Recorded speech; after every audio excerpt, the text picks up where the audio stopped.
उपदेश भाग 3। मनुष्य कर्म करने में स्वतंत्र है, परंतु फल भोगने में परतंत्र। इसलिए ऐसे ही कर्म करो जिसका फल उत्तम हो।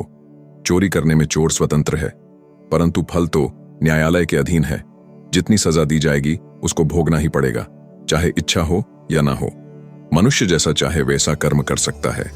पुण्य कर्मों को करके स्वर्ग आदि लोकों में जाकर दिव्य भोगों को भोग सकता है, या पाप कर्म करके रौरव आदि महाभयंकर दुखदायी नरक को प्राप्त हो सकता है।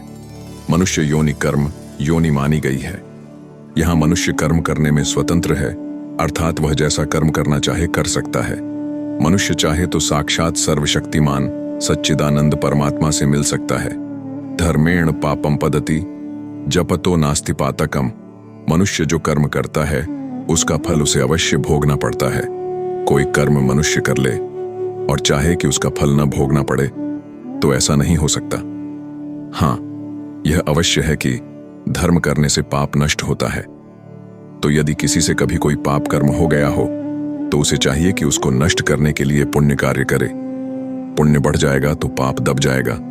इसीलिए कहा गया है, भगवान नाम मंत्र का जप करने से पाप नष्ट होता है।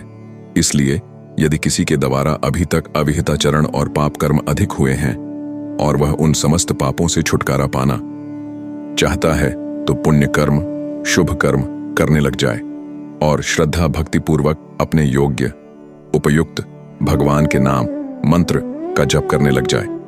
ऐसा करने से धीरे धीरे पिछले पाप नष्ट हो जाएंगे और कुछ समय में वह गढ़ा पूरा होकर आगे के लिए शुभ फल संचित होने लगेगा और उसी के सहारे सद्गति हो जाएगी।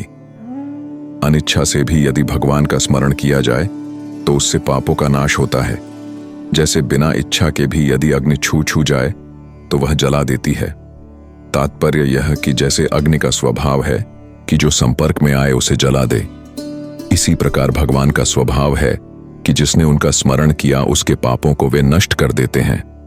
जन्म जन्मांतरों का बिगड़ा हुआ मन है, इसीलिए भगवान के प्रति प्रेम बनाने में तो कठिनाई है, पर मलिन व दूषित मन से भी यदि भगवान का चिंतन किया जाएगा तो भी भगवान की कृपा प्राप्त होगी। इसमें एक बात यह समझने की है कि मन पहले का चाहे जितना दूषित हो, पहले का चाहे जितना दुराचारी व पापाचारी हो, उसकी परवाह नहीं। परंतु ऐसा नहीं है कि भगवान के नाम की पापनाशनी शक्ति के बल पर पाप करते रहो। आगे के भागों के लिए चैनल को सब्सक्राइब अवश्य कीजिए। जय श्री कृष्ण।